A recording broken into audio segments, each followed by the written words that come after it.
Hey everybody, welcome to another episode of the Hoppy Craftsmen podcast. I am Chris Sandback. With me this week is Edward Gomez. Yeah, I'm always here. Yeah, that's true. Then special patron guest, Zach Dominguez. Hello. And we are actually on location this week. Yeah, it's a weird thing. First place that we've recorded besides Ed's studio. Yeah, in your house. Yeah, in my house. This is the first public place we've been to since January of 2020. Wow. That's Do you remember where we were? Rent house. Nope. We haven't been in Rent House in a while. No. I don't know. Ground Control. Oh, okay. With Ian. Yeah, that's right. Yep. Well, this week we are in, this is Chandler, right? We're in Chandler? Mesa. Mesa? Yeah, it's this weird It's the little Blair like, area, right? I don't know. They must have thought when they drew. If you cross the street, you're in Chandler. That's right, Yeah, that's what I'd say. Like, somebody thought there was like a river here, or maybe it rained and there was like a big like monsoon trough that ran through, because the borders between like Mesa, Gilbert, Tempe, and Chandler are all like backwards. Dobson's the big divider. Big divider. And that voice is our other guest, the owner, right? Yeah. Co-owner? One of the owner? One of the main owners, yeah. Greg McCleary from the Silver Key Lounge. Which warning, if you're sensitive, there's gonna be a lot of nerd talk in this show. Which is why Zach's here. So Yeah, We brought Zach in Zach's a that nerd credit. heavy I was hitter. here for sports. Yeah. Yeah, I thought we were here to talk about the Suns, but I guess I got the term games wrong. But Yeah, right. I think Zach actually sent me the link to this, your guys' site, a while ago. It was actually talking about opening it up before, during COVID and everything, kind of getting going. And I was instantly super excited for it and couldn't wait till it was open. So So are we. I had you guys are chomping at the bit. It was a struggle. Yeah. Definitely a struggle. I mean, if we didn't open when we did, we weren't going to open. we've heard that story a couple times. Yeah. Well, Greg, let's get into kind of like you, because this place, so people that don't know, the Silver Key Lounge is, We are on Dobson and Guadalupe on the Southeast corner. okay. Our neighbors are Cornish Pasty, Native Grill, IF Cafe, which is a great allergy specific kind of cuisine. They really Give you allergies? no, they focus on allergy kind of food where you got certain things are left out. Sensitivity. Yeah, Oh, okay. Oh, that's very cool. that's the word. Yeah. I'm insensitive, I've done so I this don't know the before. word. And then the cat cafe is right next door too, right? Is that what that is? Yeah. I recognize this place because the urgent care used to be a Blockbuster a long time ago. So it's always really weird when you see those types of places. Like it's always urgent cares, because there's an urgent care that by my house that used to be a Godfather's Pizza. So This one, you're like, I used to watch Field of Dreams from that place. no, actually my nerd friend, we used to go there and Zach? rent. No, I have a Different nerd nerd friend. friend, okay. We used to do the B-list movie night, like the B horror movie night. Oh, that was a okay. Blockbuster we went to, but we're not here to talk about old Blockbusters. That's true. No, we kind of want to hear your story, Greg, right? So, like, how did you get into craft beer, I guess, is kind of the biggest thing. Like, how did that, or should we do rapid round first, Ed? You got the rapid round questions? Now let's get how this place came to be, and then Okay. we'll do the rapid round. All right. So, yeah, how did craft beer come into your life? Okay, craft beer came into my life towards the end of my alcoholic phase. All right. I was up in Eugene, Oregon in the early 90s when the microbrew explosion happened. That'll do it. And my God, just being surrounded by hundreds of different beers, you have to drink them all. Right. It's like Pokemon. You got to catch And then them my all. liver said, stop. Speaking of which, I guess we should probably say what we're drinking, too. Yeah, we are drinking beer. We are drinking beer. So, which is our best. This is a sight you're going to see. This is my first beer probably in 3 months. oh, wow. All right. Well, Because thank I'm you. 26 years sober as of September. Okay. Wow. Oh, congratulations. Ed, well, so, Greg, what are you drinking there? I am drinking the new Santan. Well, it's not that new anymore. It's been out for a few months. The Pebblehead Stoney Hazy IPA. Okay. I credit this beer to converting non-IPA drinkers to IPAs because you wouldn't believe that this is an IPA. Okay. It's just so beautiful. To me, I think it's Santan's Grand Slam. Very nice. I mean, Santan puts them out some pretty good beers. You know, some when it gets hot out, they have some definitely I like Mr. Pineapple when it gets really hot. I'm like, it's a really refreshing beer. So put some good stuff out, man. I'm glad Santan's still around because when they first started, I was. Oh on yeah, the they fence just about shut down. I think a couple of their places, and they're just focusing on going national now. Yeah. The Phoenix location, right? Yeah. That I've never even heard of before they decided to shut it down. Right. Zach, what you got going? I got a historic pie hole porter. All right. Well, then, That's a nice cherry vanilla pie porter out of Flagstaff. yeah, you thinking because it's so Well, hot here. Yeah, you're scout like, season. You're yeah, trying to summer's- channel 99 degrees in Flagstaff versus 117 today. Yep. Hey, summer is stout time. yeah, it's Anytime's a stout Anytime's time. stout time. Edward's trying to figure out what he's. Yeah, I drinking. said I wasn't going to forget, but I forgot. He forgot already. I just want to get it right. Chris, what are you drinking? I am drinking a in-house concoction called the Irish Coffee with a K, Ed. Like Mortal Kombat? Yeah, like Mortal Kombat. Oh, cool. It is a blend of the Huss Coffee Kolsch and then Guinness. How dare you? So As much as you... God, that's so offensive. As I know. much as you bash on Guinness I and you know, go that's- and mix it. yeah, that's what it tastes good. I mix it with other things. I think we got 3 or 4 different Guinness mixes. Yeah, there you go. So I'm notorious on the show for not really liking Guinness. Though I would drink a Guinness over the no calorie beers that we drink. Oh, yeah. They were awful. We did not taste a single good one. So that was an experience in itself. But I drink a Guinness over those, and that's kind of what this is. And it's a little early in the day, so I figured coffee. Oh, would at be- breakfast? You're still on Yeah, it's breakfast? a breakfast. It's a breakfast drinking. It counts. It's lunchtime ish. It's a It's noon brunch beer. somewhere. Yeah. I'm so- drinking from 1912 in Tucson. Oh, okay. Weapons check. Just off the top of my head, I remembered that. That sounds normal. That sounds like that. But to go back before we jump ahead, what's the conscious decision of being 26 years sober and getting back into beer?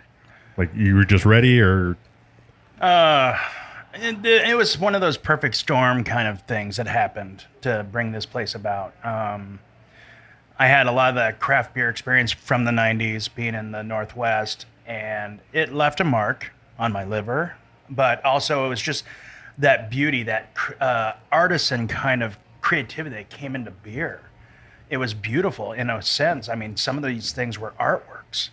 And over time, just sort of sat in the back of my mind, being a lifetime gamer, just play games and stuff like that. And then I lived here for a while and then moved up to Reno to manage some casino restaurants. And after about 5 years, the corporate casino life I was done.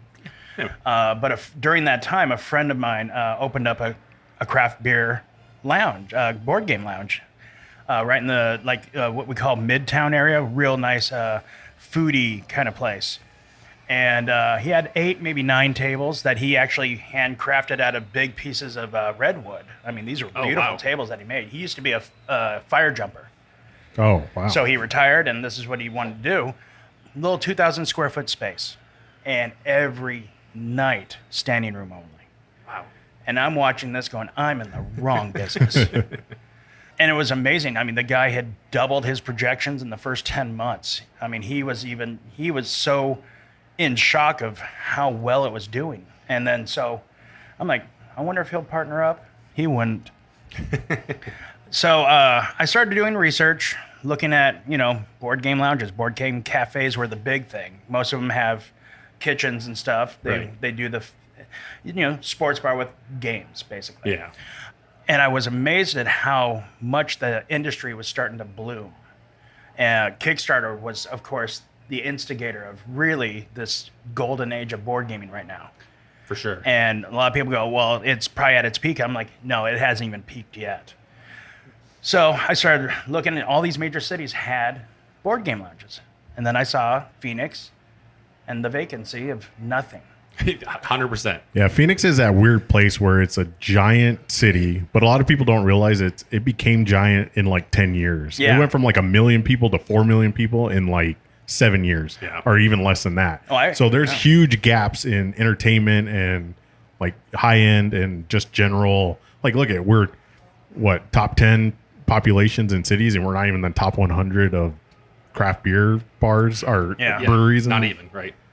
It's great. And it's funny because like I guess it's perspective because like I grew up in small town in northern Michigan, and we didn't have any kind of gaming store. We didn't have electricity and running water like you fancy folks. Some people didn't. I did. That was good. We had some squirrels, but like we didn't have a game store. I couldn't go to just a game shop and get games or see games, and so like you went to like a Kmart and that's what the games you got. That was it. You did nothing else, and so it was only until I moved here that I actually found other a friendly local game store I could go to, and I was like introduced to a whole new world of games, and it was awesome. But yeah, I mean, being here and not seeing that, I guess it's a different thing.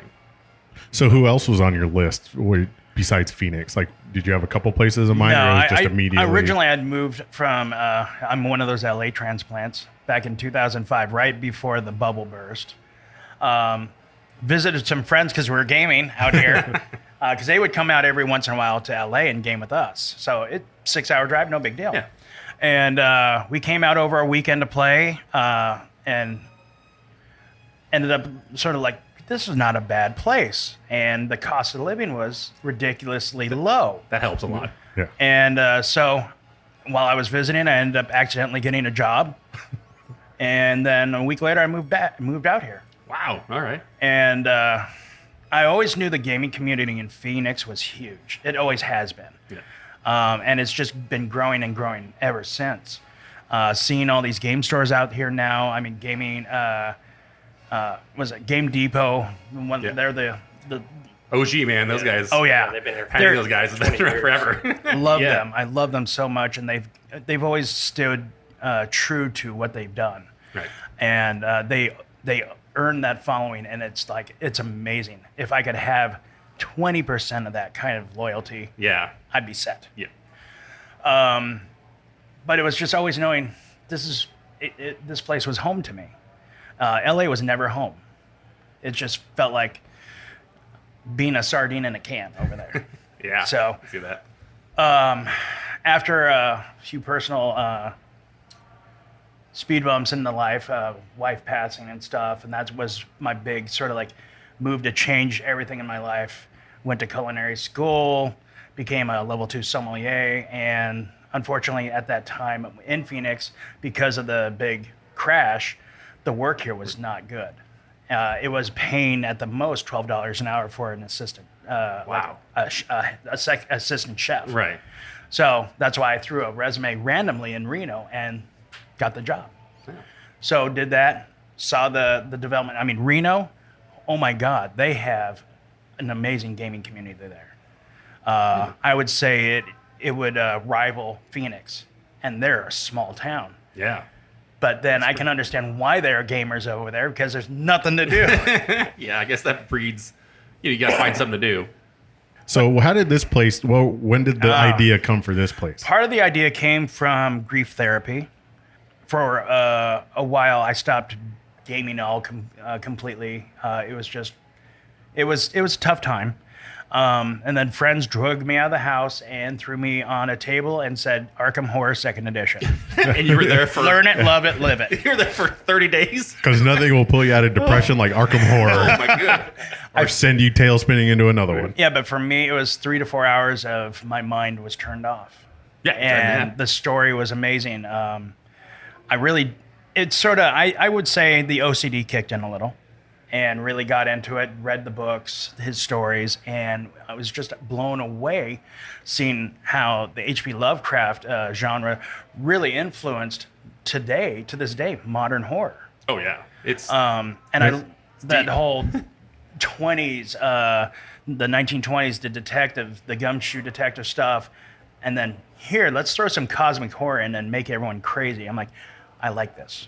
Which, I mean, and that's kind of the Soki Lounge. I mean, it's kind of, you get the Art Deco, wallpaper Well, yeah. stuff. It's, and I think your website even says that. It's. Well, yeah, the place we designed, my main idea for this was to represent that era of H.P. Lovecraft. Give it the 20s speakeasy kind of feel to it. Add a little cosmic horror, but not too much because I don't want to scare the straights. Yeah.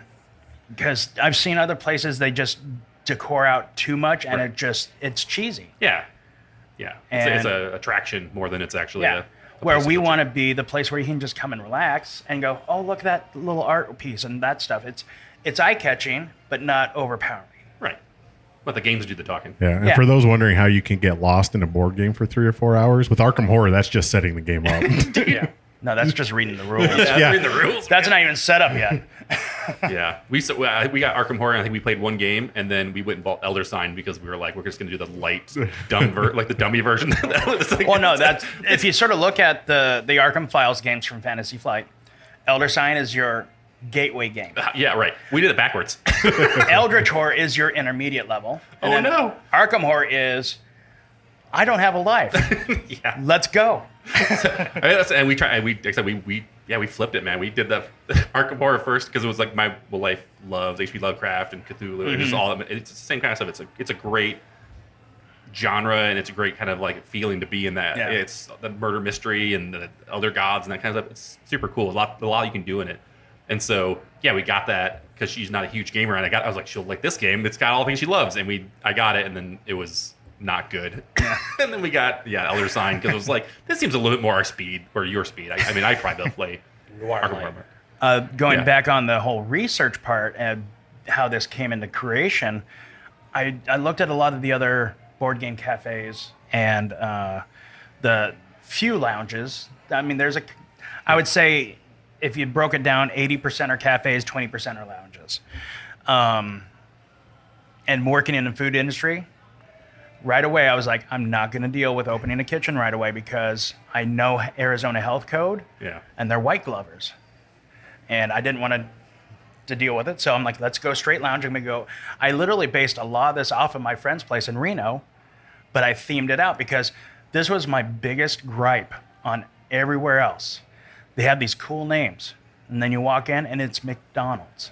It's the same thing Right. everywhere. The game libraries, pretty much the same thing. 10 copies of Catan, 10 copies of Ticket to Ride, all these gateway games. But Yeah, every no- version of Munchkin Yeah. ever created. It's a lot. But they don't have the challenging games. They think, I mean, to me, it's like, it was insulting. It's like these people would love a challenge. I've seen people walk in here now, they have never played a game, and they'll jump into something heavy because it was interesting. It looked great. And we have our game masters, and we help them out. And they love it, and they come back. I mean, I had a group of 5 people come in and said, we heard about Nemesis, but we've never played games before. Now they come in weekly. That's awesome. Yeah, and that's the thing. Like, I think that's what puts a lot of people off. It's like, I have no idea how to play this game. I've never played this game. As long as you have one person who is relatively knowledgeable, they can walk you through a full game. Yeah. Like, you can sit down with anybody and kind of play with somebody who knows what they're doing. Or in Chris's case, he cheats, and then Listen, not then a you cheater. learn the rules afterwards. So you learn the hard way with Not a Chris. cheater. Yeah, it's fine. Well, we found the best way to fix all of that because we don't have game masters all the time. That's why we have the open Wi-Fi, and we always tell people, YouTube. Yeah. Every game in our library, there's at least a 5-minute video. Simple. Yep. And people always ask me, have I played all these games? No, maybe 20% of them. But I've seen a video on every single game because I want to know each game in my library. I mean, that's how it played. That YouTube. I mean, I'd watched countless videos in there just to see. Like, I don't own the game, and I just want to see because Yeah. it looked interesting. I'm like, oh, I want to see how it plays and see if I like it or not. But And you that's actually what- could kind of do it in real life. You get to come here, try a game out if you like it or not, and then if something you like, Yeah, go instead to the of store buy it. dropping like $100 in a game that you might not play. Right, come here, test it out, drink Yeah. some beers, have some fun. Yeah, it's way easier. Yeah, I think, like you said, like that Kickstarter boom was a lot of people going in blind. Right. Like, oh, this game looks cool. This concept sounds cool. Throw in a couple bucks. And now that it's become a legit starter for 4 games, and a lot of great games have come out of Kickstarter. But like you said, YouTube, like Zach just said, you don't want to drop $100 on a game and be like, I hate this game. You can go watch YouTube. And I think that's kind of what has sparked like a whole new generation of, or not even a whole new generation, people going back to games that they stopped playing and dropped it for video games or whatever they're doing. They went back to analog and were like, I want the physical Yeah. stuff in my hand. And like the artwork and stuff is from like the 80s and 90s, like the artwork in gaming. It's like, it's just so appealing to the senses. It's funny, like people say you shouldn't judge a book by its cover, but I judge games all by their cover all the time. Like the artwork is what gets me. Like it draws me in. I'm like, ooh, what's this? It's like, ooh, shiny, nice. Yeah. What is this? Oh, all right, that's kind of cool. I mean, I think there's like Tortuga and Salem. Like they're all books, and they're all like, oh, this is about Salem witchcraft. I'm like, I don't know what this game's even about. But that's a super cool looking book. So I mean, they get me that way. It's how it works. Well, games are like craft beer too. You gotta read the reviews, see the general consensus, but then try it out yourself. Because being a sommelier, people are like, well, you gotta suggest these certain kinds of wines. I'm like, no, because everyone's palate is different. Yeah. So everyone's an expert in their own palate. So what I think is amazing, beautiful wine, somebody's gonna think it's Garbage. yeah. Right. Well, when we talk about this all the time, we I think the last at least 2 years at this point, I stopped doing reviews on Untappd. I just use it to track my beer because what's my 5-star mean to you? It doesn't mean anything. It just means nothing. Yeah. And so it's like I'll keep track of what I drink, but other than that, it's not. I don't use it for should I buy this or not, or should I get? It's just something like I'll pull it up, see what it's like. Oh, it's made with this and this and this. Yeah, I don't like cashmere, but I love Galaxy, so I'm gonna get this beer. It's stuff like that. So yeah, I mean I think people that try to tell people what to drink or how to, it's just not gonna work. Yeah. It's just never work that well. Although I've noticed it works for me. Is that you get people? Because people are like, well, I like these kind of beers. I'm like, okay, well, that's wrong. And well, you're dumb. Don't drink that. Drink this instead. put the Bud Light down and step back. But it's just finding their palates and what they generally like and go, okay, I got something here you might want to try. 9 times out of 10, they're like, oh my God. I'm like, yeah, flavor. It's amazing. And that's why I drink craft beer. Guy Fieri figured it out. Welcome to Flavortown. So earlier you mentioned that it was a rough start cracking this place open at first, right? Because nobody really expected 2020 to happen and COVID and stuff. So take us kind of to that. Like the concept is kind of in your mind now. You know what you want to do. You know you want to do it. How do you get from that into? Like you said you got all you want to do a lounge. Yeah. Now we actually have to find a spot and do all that. How did that all come about? Originally, it was just me and my family, family business. We liquidated everything that we had and came back home here to Phoenix, and we just went for it. This is not the original location either. We'd gone through, I think, about 5 other locations. Originally, we were going to be in North Phoenix. Really? Wow, off of Bell and 51st, I think. Real nice 4,000 square foot, all windowed kind of walls. It would have been really nice, except for in the summer. It'd be really hot. But Walgreens had a rider in their thing. No new place could open that sells alcohol. So we're like, okay, done by. The property owner I know is suing Walgreens, probably still. Yeah. Which is weird because Walgreens dropped alcohol for a while. Right. And then they brought it back. They're like, oh, yeah, we're not making any money anymore. So, and then we looked at the old Uncle Monkey's over there on Southern across the street from MCC. Yep. But there's just too much bad kind of feelings for that area. It had a bad rep. Right. And it was really stuck in a corner. I mean, if you didn't have a big sign outside, you wouldn't know you're there. Yeah, I get lost in. So that was an easy pass. And then we looked at a place across the street. It was the old Sweet Tomatoes at the Fiesta Mall. Okay, yeah. And part of me was a little worried because a lot of stores were gone out of there. But the square footage was good. The setup was pretty good. A lot of stuff that we needed was already built in. They strung us along for a couple months because they were selling it to ASU and wanted to make it look good. So one day for 2 months, we kept asking, where is the lease? We want to look at it and sign it. And then they called us one day. Oh, we sold it. Sorry. Bye. Yeah. So I called up our guy that had been looking for property saying, hey, we're in a pinch. Find us something. He's like, I got this place. It's 1,000 square feet bigger than what you want. I'm like, oh, God. So we walked in, looked at it, and said, let's sign. It was just because this place, we didn't do much to it at all. We took down maybe 3 walls. We redid the bathrooms because that used to just be a room. Oh, okay. Well, 2 small bathrooms, but really designed oddly. And this room did not change that we're in right now. They had all the armor and dragons. Yeah, it was a church. Sold. No, he had to kill the dragon to take over the building. No, it was funny to find out it used to be a church, and and we're bringing in the elder gods. Okay, replacing the old gods with the new gods. And for describing, we're sitting in a private room with a giant gaming table that's kind of off of the main lounge area, and dragon skull in the corner. That's where we're recording right now. But it's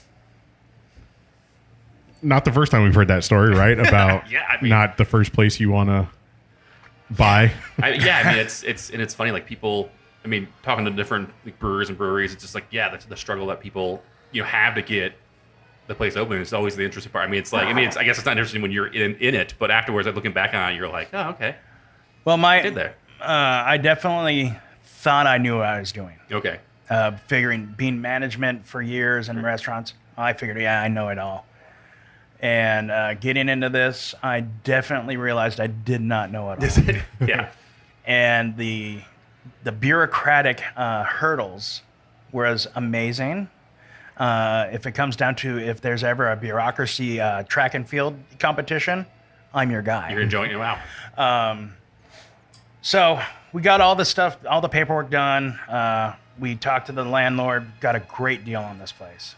Signed papers, took possession in August of 19, and then having to deal with Mesa bureaucracy, as I like to describe as the DMV scene from Zootopia. Ooh, good lord. I always that's similar to what I always say. It's like trying to go to the DMV and they keep changing the location. Yeah. And it took 7 months just to get our building permit. Wow. Jesus. So we did some demo and stuff, the stuff we could legally do, but we didn't want to cross that line because a guy walks in one day and we're like in the middle of build out, we're done. Yeah. So that took a while. The liquor license going through Mesa took a while. And so it was just delay after delay after delay. And once we're like, okay, everything, all the ducks were in the row. And then COVID asked us to hold their beer. Yeah. Watch this. Yeah. And that hurt us a lot. It delayed a lot of things. It increased the prices of materials and labor 10 times over. And so it became to the point where our budget was not enough anymore. So we looked for outside help. My general contractor was really cool to float us part of the construction and that we pay as a loan. And we had another investor come in, and his business mind is amazing. He definitely makes me realize how much I don't know. But I'll get mad and snappy once in a while, but I know he's right, I'm wrong. Eat the crow and just do it. Right. And we generated enough money to really get everything back up on track and get going. And then I had one of my close friends come in with the last part to open the door. But it was one of the things our property management took. We were literally a little over a year into our lease. Oh, wow. And we sat down with them. They understood COVID happened, and there's not a ways around it.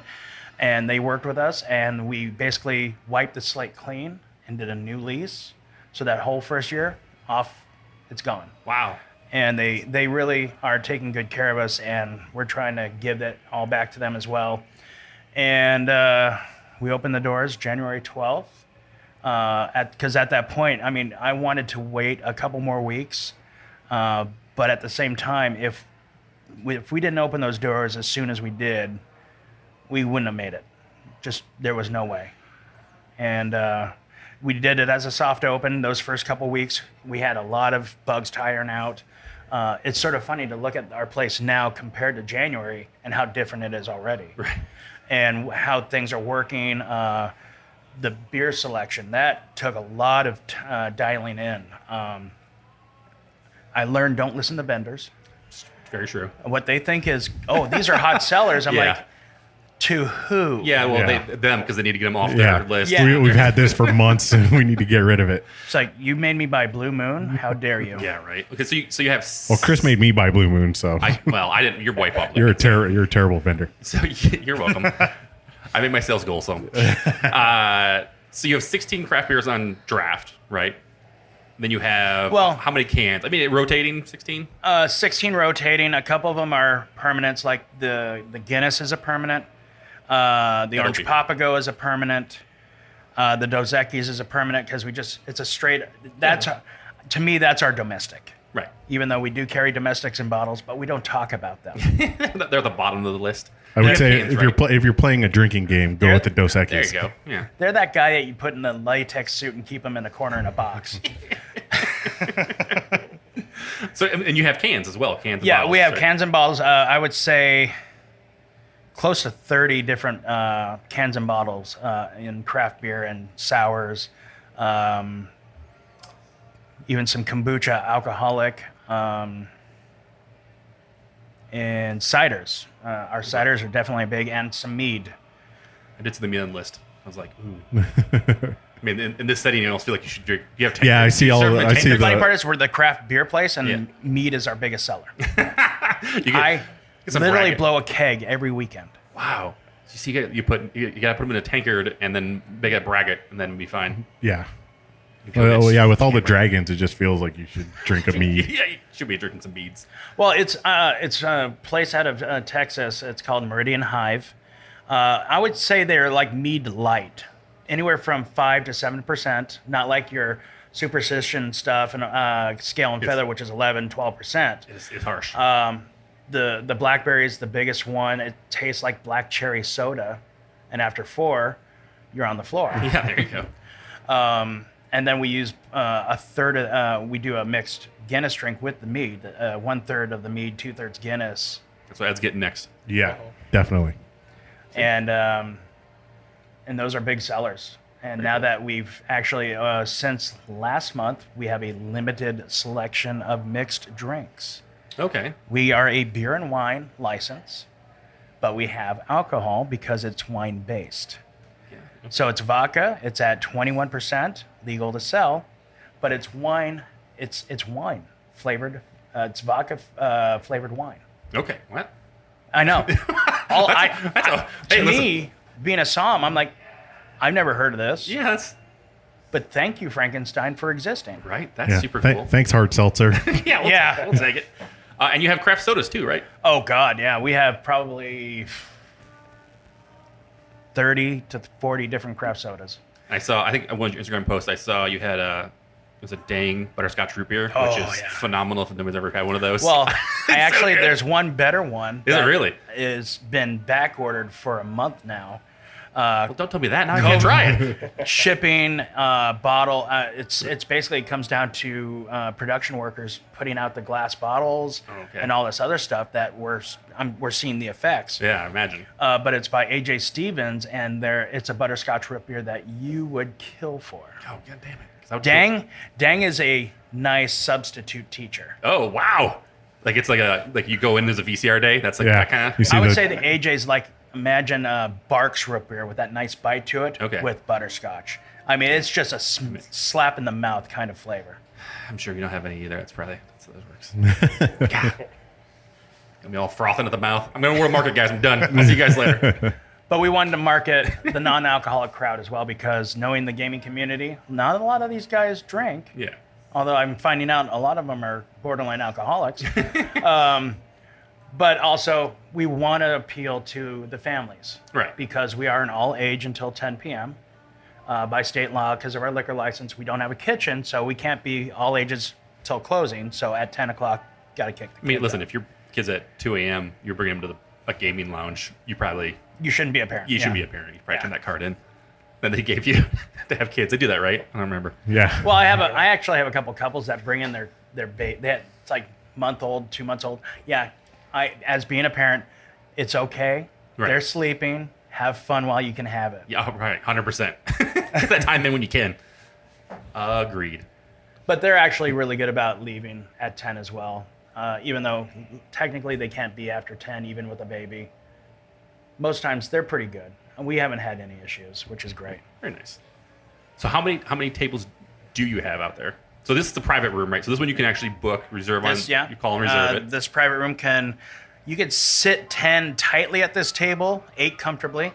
And then you can have another 7 people out here. We'll bring in another round bistro table and stuff. A lot of RPG guys come in and use it. But it can be used for anything, like a podcast, business meeting, other things like that. Yeah, this is awesome. And you guys, so you don't serve food, but you allow people to bring food in. Yeah, we welcome all outside food, just no drinks. We have our neighbors right here, IF Cafe, Native Grill, La Familia, Cornish, stuff like that. And then Grubhub, all those other things, just bring it in. We don't mind. I mean, that's kind of the thing is like we talk about like going to a brewery, like it's hard to get sometimes your significant others to come with you if there's not food. Yeah. So if you're like, listen, we're gonna go play games and there'll be beer and wine, but we can get food, so you should do that. Let's do it. So, I mean, I think that's a cool way to do it. So how you have the beer, you have the place. When did you have the games when you were ready to move in? How? Part of my personal library is most of my personal library is out there. I did a big game purchase over a couple months. The guy who runs the Arizona Game Fair convention in March, he was doing these swap meets. And once I had all my budget and stuff, I took a checkbook one day and went to one of these swap meets. And I think I dropped about $4,500 that day. It was sort of funny watching people they're like, oh my God. And you can see some people going, that. Because I'd just walk up and go, I want that. Here's a check. Thank you. Oh, man. And I had one of those little plastic 2-level kind of carts that they had over. And I think I had about 4 of them in tow. Oh, man. I've been like, where's that guy going? That guy's But I would say, the nice thing is, I would say 80% of this library is from the community. Oh, really? Okay. And I would say maybe 8 to 9% of it is donated from our community. That's super cool. So can people still donate games to you?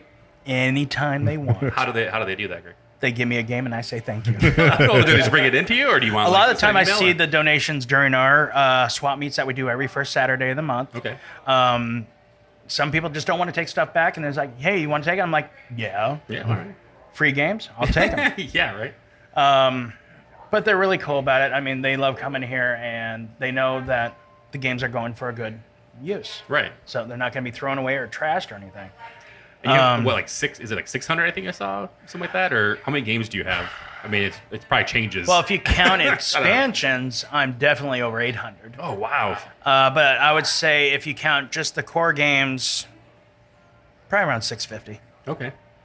We sort of rotate some games out and put them in our retail for selling as used, just because they had never been touched. I mean, since we've been open, I know every game on our shelf, and I can see if it's being used or not. It's like Tupperware when you open the lid, you just kind of... You just know. You just know.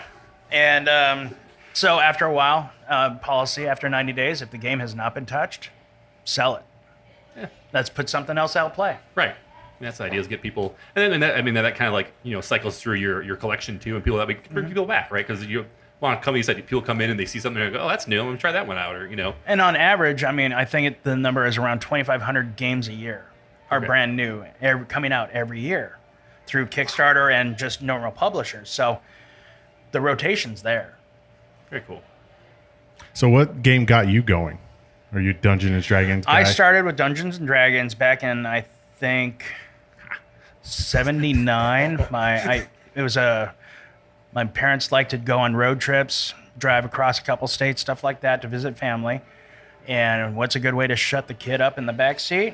Give him something to do.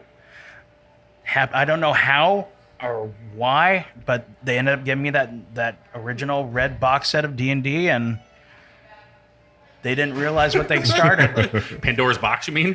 Oh, yeah. And it was just love at first sight.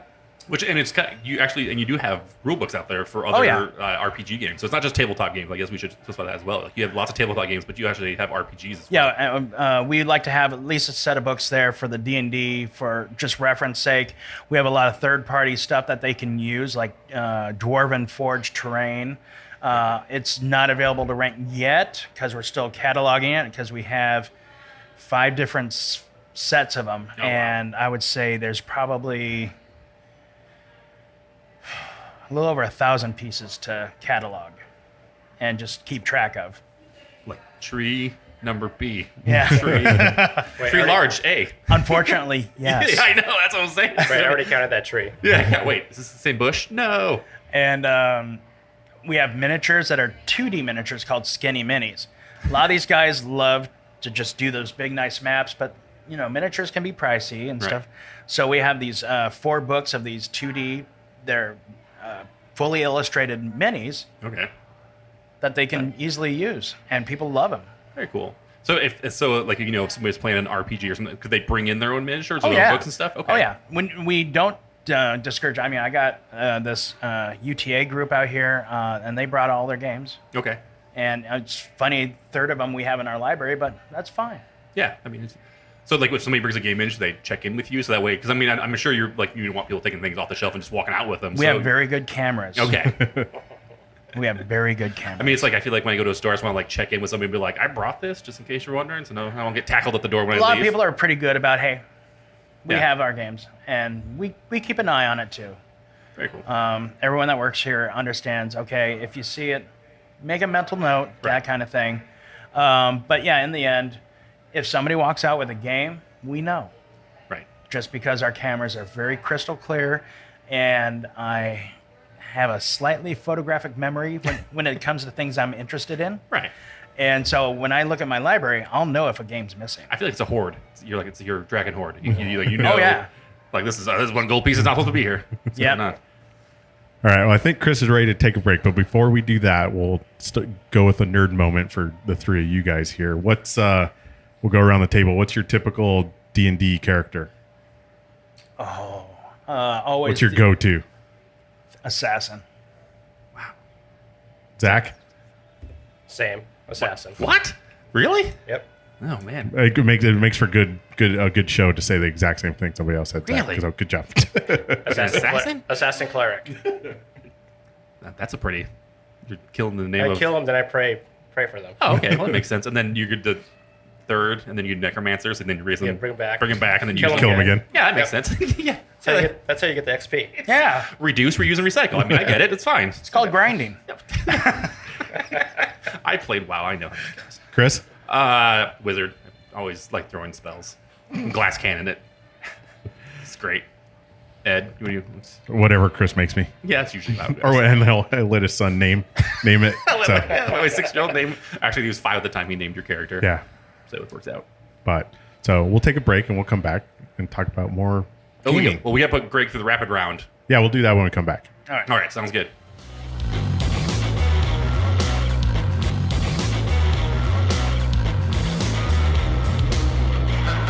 Welcome back to the show. Apparently, Chris rolled snake eyes or something because of whatever the hell he mixed in his beer. But No, man. What you do is you just you get creative. You have to kind of mix it up sometimes. so, Chris, tell us what you're drinking. It is a special concoction. Of? It's 1/3, 2/3. You said right? Yep. So 2/3 of Guinness on top floating, and then cascades down into Prairie Arson Ale. Who are you? Listen, Rainbow sherbet Right. sour. Remember Short Sour. So listen, I like sour stouts. You know this, Ed. I mean, he mentions he's Scotch Irish, and all of a sudden you're just like all about Guinness. No, sometimes Today? I have a lot of cool mixed kind of drinks there. I want to create my own. Maybe it's really good, and then he'll put it on the menu, and then that's how it works. That would be a fun thing, though. Have some dice on the bar and like roll to see what mixture you get. Here's your Guinness and Dos Equis. That was already that was one of the first things we thought of, and then we realized there's no 16-sided die. Nope, get up that beer count. 2 8s. Kickstarter. Waters. Just put water. That's the other ones you get. You just get water instead. Zach, what are you drinking? Looks awfully red. It is. It's pretty red. So the Meridian Hive Blackberry Mead. So he was lulled into getting that mead during the show. It's- Greg's great, recommendation of it. He had to get some now. It's the decor. Yeah. He's feeling very next time Zach comes in, he's gonna have a full Viking. Viking suit on. Yeah. Yeah, there you go. He's got one in his car. Don't worry, it won't be hot. No. And it might be a first that somebody's drinking soda on the show. I mean, besides road sodas. Yeah. Well, Okay. an actual soda. Oh, not okay. Road soda.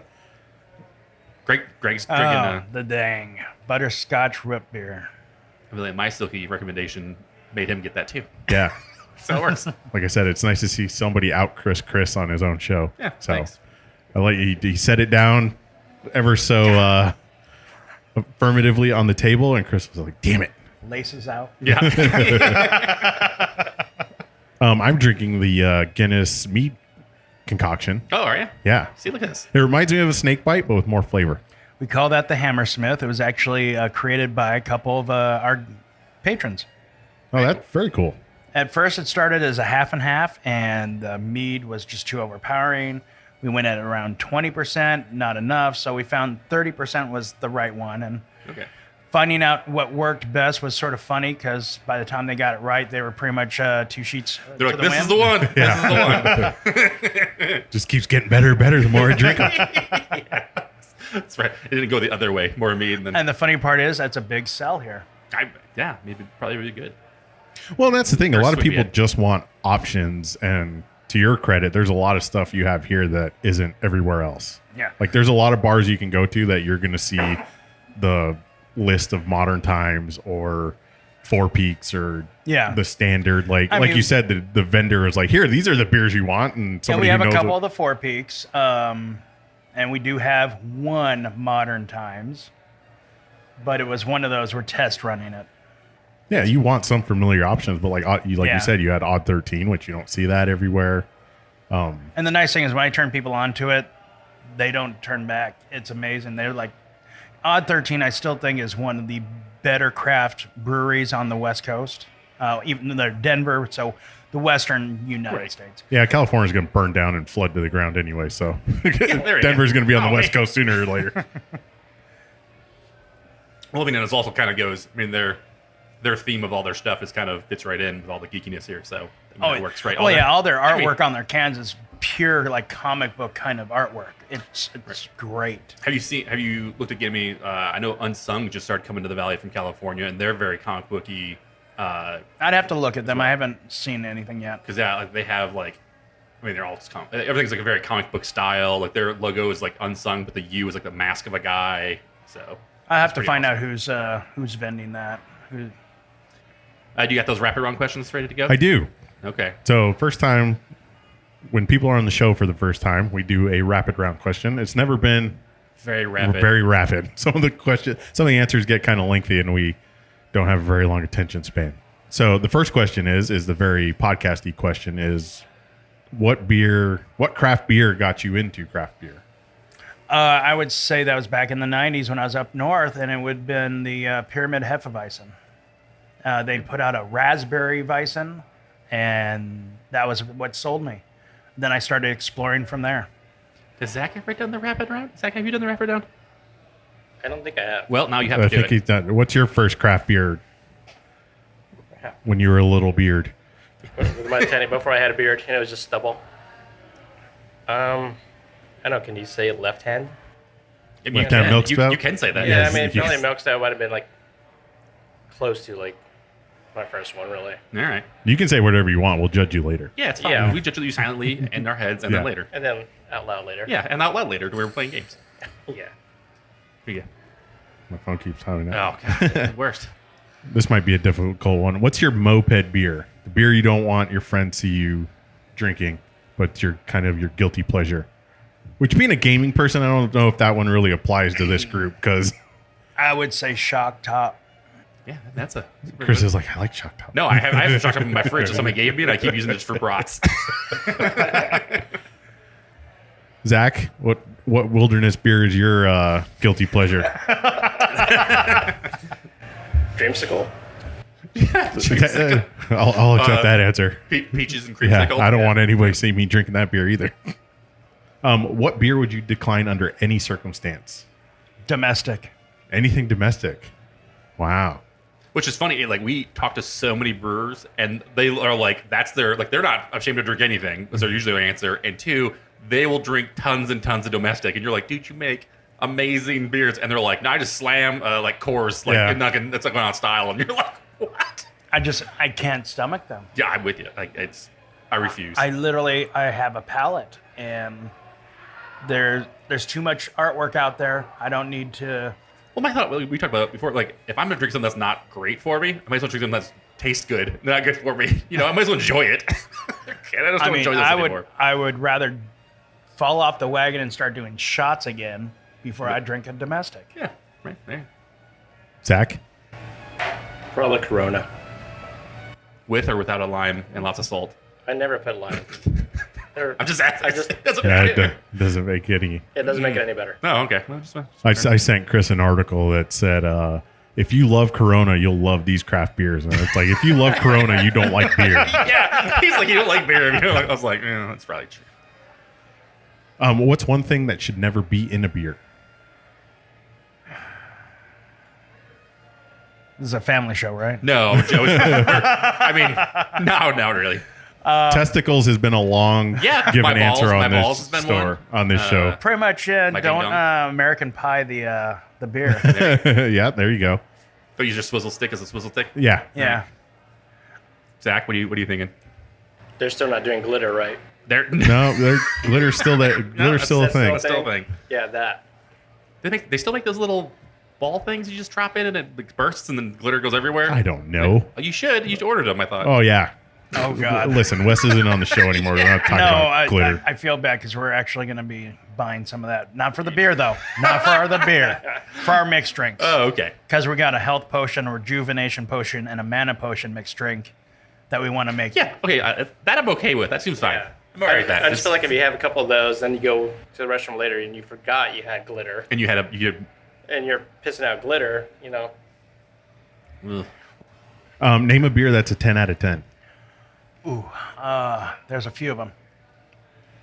I'll give you three because I can pick just one. The Santan Pebblehead, to me, 10 out of 10. Odd 13 Moonmaster Hazy IPA. And I would go with the third one, the 1912 Weapons Check. It's a good beer. One 1912 of the makes best a lot of red good beers. ales out there. Yeah, it's not It's the heavy Kilt on the Lifter malt killer. either. Yeah. It's the Kilt Lifter killer. Well, Kilt Lifter almost killed itself at certain True. points in time, but I mean, I was a big fan of the Guilt Lifter. That was way. oh yeah, it was so much I know you took all that extra beer home with you. You made me take it home. Zach, again, what Arizona Wilderness beer is a 10 out of 10? Well, let's see. I'm gonna have to go. We're doing just Arizona Wilderness No, you can. coffee stout. He's wearing a dark sky hat. Ed. Yeah, Come on. come on.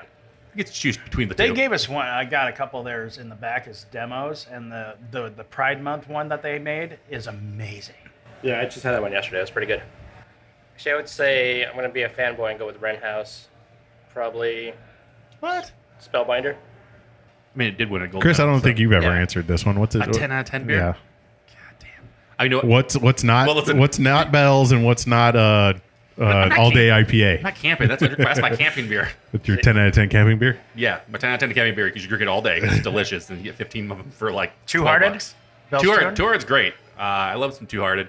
I will say the beer that I actually drove to California and waited like an hour and a half in line to get, which was the 24K Magic from Noble Ale Works, was a 10 out of 10. Like it was like, and I don't know if it was because I stood in line that long and it was gonna have to be that fucking good of a beer, or if it was just really because it was that good of a beer. But I'm leaning towards the latter of the two. If you could have any beer on tap, what would it be? I Like came your- across this beer. It's a guilty pleasure beer. It was called Tangerine. I don't even know who it was by, but it was a tangerine ale. And it drank, I mean, it was like almost drinking like tangerine juice. You had some of that hoppiness to it, but not heavy.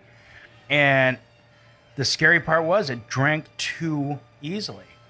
And I found out after 5 of them that, oh, these are 7%.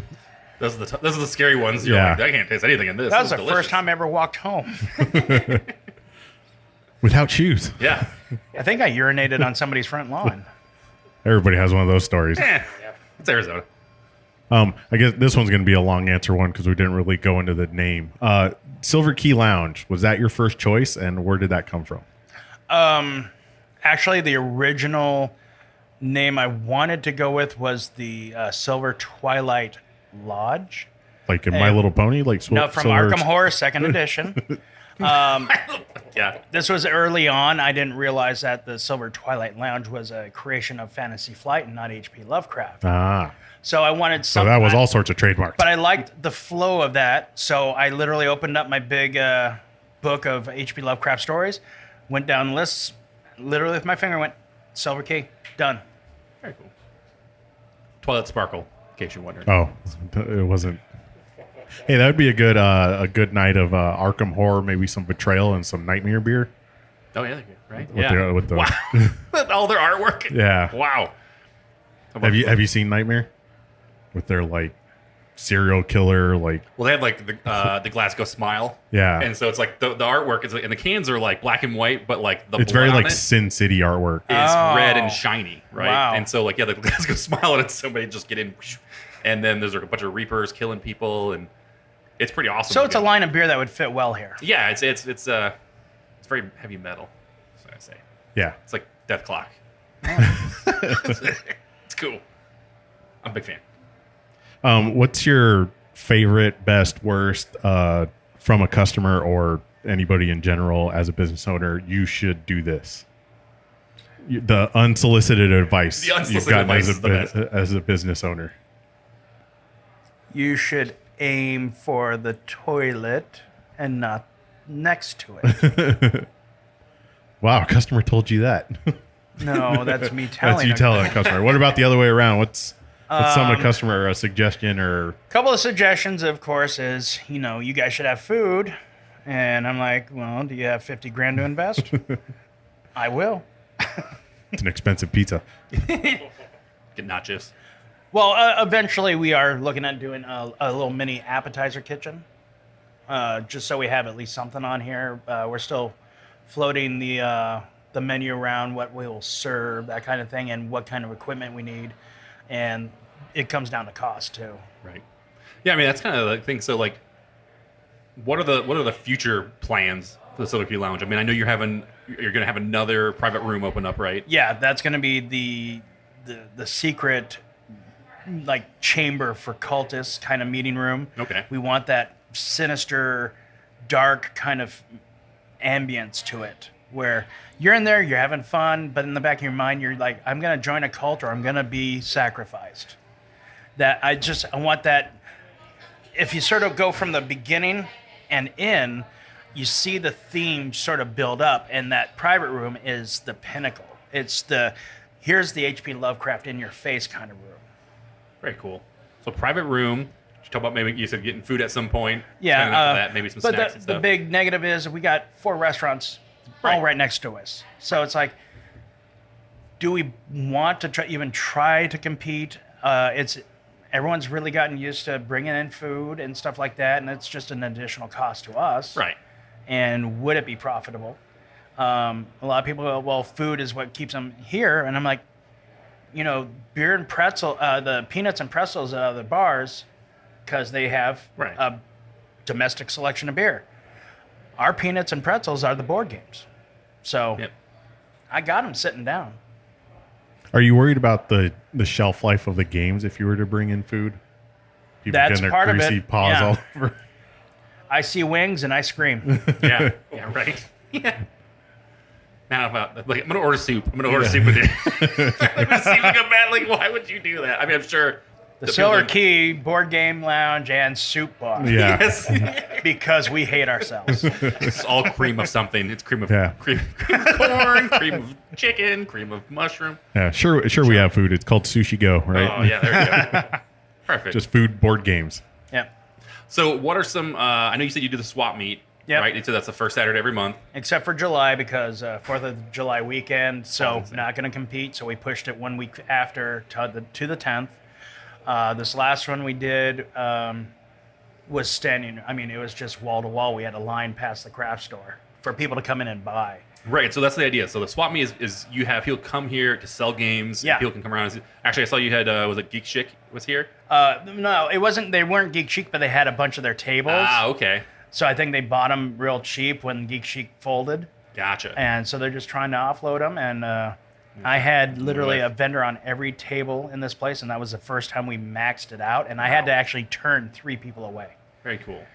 So people can come in, look at games, buy games. Yep, and for then 3 hours, it's just a feeding frenzy of game commerce. That's so cool. What other? Do you have other events happening? Like you guys do like normal like game nights during the Oh week? yeah, or on what Wednesday are some nights events? we have we celebrate our local game designers that are in town. They bring in their games and play test to the public, and it's been going really good.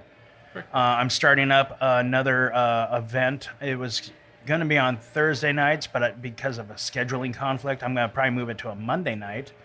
and it'll be Arkham Nights, where we're highlighting 2 different Arkham or like H.P. Lovecraft themed games each Monday. Okay, very cool. You guys do? Are you guys getting into the Adventure League for D&D at all? or Yes, anything we like are going through the sanctioning process with Wizards because we want to do Magic the Gathering. that? Right. But we also looked at, because of our heavy RPG community here, definitely get the D&D Adventures League going. Very cool. I'm in. Those are very personal questions you were All right, asking. cool. All right, And then cool. on Sunday, we actually have our local Pathfinder Society that's here every Sunday morning at 11. They run 2 games at 11 and 4. You can walk in, make a game, make a character, and just sit in and start playing. That's Ed's. That's right Yeah, there. just Make this for me. just the ad What do libs I- character. What do I do builder. now? Now, I've seen the packet of a character that you have to create for them, and I've seen government jobs with less paperwork. Never mind, Ed. It's not you. Don't do that. No, Don't do it. not for me. So a couple of, I guess, game specific rapid round questions. What game are you currently playing, or your current favorite game right now? Board Arkham game? Horror 3rd Edition. But I would say side by side would be Cthulhu Death May Die as well. Those 2 games are just home runs. Never even heard that one. There's a lot of games I've never heard of, but Worst board game. Monopoly. We actually do not allow Monopoly in here. what about It's Harry not- Potter Monopoly? No, What if they? What Frozen if Monopoly. What if they made an HP Love? They probably do have an HP Lovecraft Monopoly. it will not be allowed in here. Monopoly is the most violent board game ever made. There's too many studies, and I don't want the violent game with alcohol mixed. Yeah, that's ended plenty of family nights. Do you have any valuable games? Like, do you have like Magic cards that nobody's ever seen before? No, we don't do singles or anything like that. That's a whole different animal. You personally. No. Well, I would say there's probably a couple of valuable games in the library. People are always surprised that we have them there. Like the Nemesis, we have 2 copies, and they're all in Kickstarter editions. So it's got all the extras, the expansions, stuff like that. And those are about $400 a pop. Zach, what's your favorite game? Right now, probably, I don't know if you've heard of it. It's called Dice Throne. Not That's familiar a with that very, game. very Yes, fun yes. 2-player but you can play with more. We have the season 2, but we're going to be getting the season 1 redo. Actually, Pandemic's probably like my favorite game. It's like Yahtzee, right? Yeah. Well, It's like Battle Yahtzee. It's like I- Battle Yahtzee. I got the comment on the Pandemic. I always like to joke with people. People looking for games to play, I always say, here's Pandemic. And they're like, oh, never played it. I'm like, yeah, but you had a year to learn the rules. yeah, you did. Everyone should be an expert at this by now. Should be. Yeah, and you'll get to the point where you almost win, and then everything will fall apart, and you'll all die. Yep. That's the Legacy. That's Legacy. version. Yeah. Oh, that's Plague Inc. Yeah, I played that too. That is awesome. Good luck. Stacked against you. Worst board game, Zach. Worst, Monopoly. Again with the I'm sorry, man. could have said like Uno or something and really pissed people off. Luna's laughing. Great, dude. What about you, Chris? Favorite, least favorite? Favorite board game? Yes. Oh man, I'll say that I like all the Forbidden Desert, Forbidden Island. Oh, yeah. Like Yeah. those are Forbidden games because like Series. people that don't like board games or are not really into board games, you can get them to play that game because it's cooperative and it's some fun to do. And like so, I've definitely introduced a lot of people to like tabletop games with those games in general, just because it's like this is really easy to play and it's fun because we're all playing against each other. It's nice. So I like those a lot. That's a lot of fun. Worst board game? Let's see. Hat trick it. Frozen Monopoly. Frozen. No. At least you went with a variation. Thanks, Ed. Try. Um, What about you, Ed? What are your favorite board games? favorite board game is Drunk Quest. yeah. If I remembered how to play that game, I just remember getting my ass kicked in that Yeah, game. you did. That's good. No, I really like Dice Throne. Like I went and I played it once and I went bought season 2 all out. So Yeah, it's a true story. that game's really fun. Worst board game, I'm going to say Monopoly. I'll say Candyland. Monopoly Star Wars Edition. Candyland's pretty bad when you play with any small child. Because Any game's bad when you play with a small child They're- because they just make up rules. they're Like what's the game cheaters. what's the detective game your son has? Oh, the Oh, the Outfox. Outfoxed. Which is actually a fun game. Yeah, it's a fun game. But he definitely will make some rules up. Yeah, all of a sudden he's at the end. And Yeah, he's, he wins. He gets to move 4 spaces when he wins. You get to move -5 somehow. I don't know Actually, how that no. works. Worst board game, Mousetrap. Because that fucking trap never works. Ugh. True. Like the ball falls halfway down the little slalom, or the freaking, once you start everything, the little cage falls for no reason. So yeah, fuck that game. Perfect.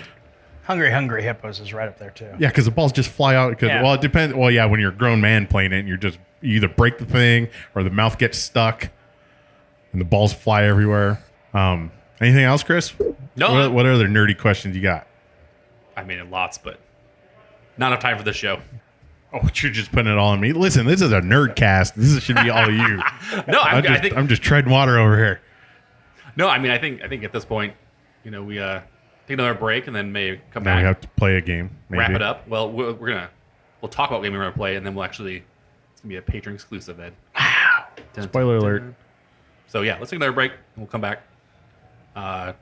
Greg, thank you for having us here. No, thank you for having me on. Thanks for being on the show and sharing your story with everybody. I'm sure a lot of people are gonna really enjoy it. And if people want to find out more events going on, find out more what's happening here, what's the best place for them to go? Best place is Facebook. Okay. You're going to see everything always posted on Facebook, Instagram. The website's just mainly for general information. We use Meetup app as well for a lot of events. So if people don't use Facebook, they can always find us on Meetup. Very cool. Awesome. Thank you. Thank you. All right, let's take that break, Ed.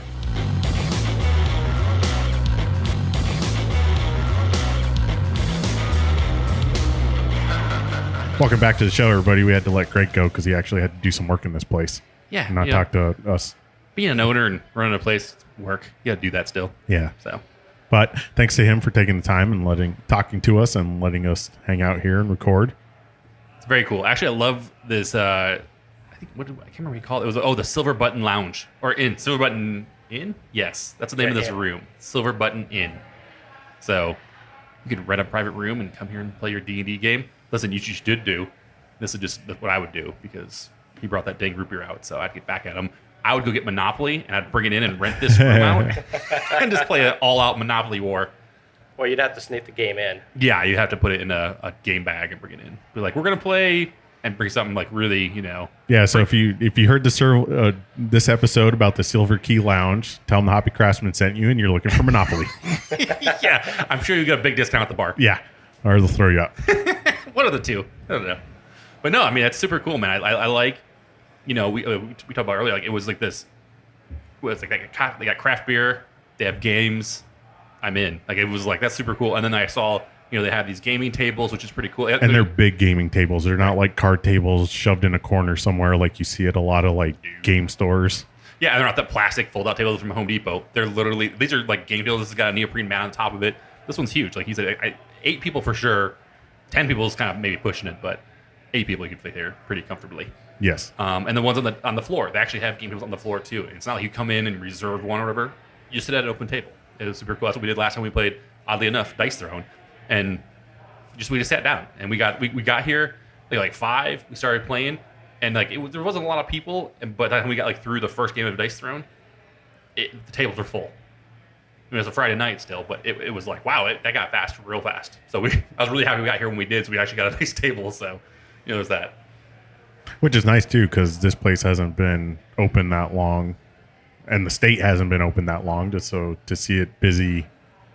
Yeah, I mean, I was really kind of wondering that too, like the people's, propensity to come out and go do things again. This kind of, I think, people are getting a little more comfortable with it. I think, more people get, vaccinated and stuff. People are a little bit more comfortable to come out and do things, and so, it's definitely great that they got to get opened when they did, and that the business is actually picking up for them too. Because this place is awesome. I want to stick around. That's the thing about this places where, it's very self-serving, but we talk about it all the time. I'm both with my wallet, so if there's, I imagine that at some point we will come back here with our families or significant others and just come and actually have a game night and do some drinking and go to like Cornish Pasty or get Cornish Pasty and come over here or whatever. So you can definitely do it. Plus, even coming here to play a game and a night of drinking is probably cheaper than buying some of these games. 100%. Right? And I think it makes me laugh because it's the same kind of equation to when I tell people about going to like a beer festival, right? Like if you try to go to a store and buy all these different kinds of beers you try at a beer festival, you couldn't afford it. There's just no way, right? You get 25 tickets, you go to a beer festival, you get to try 25 different beers. I mean, it's worth every penny you're going to pay for it. So same thing here.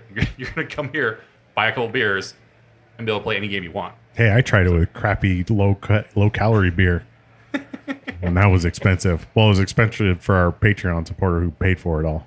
Very true. Just like this episode, because Zach's a Patreon supporter and he doesn't know, but the bar tab's on him today. Boom. Thanks, Zach. I gotta go.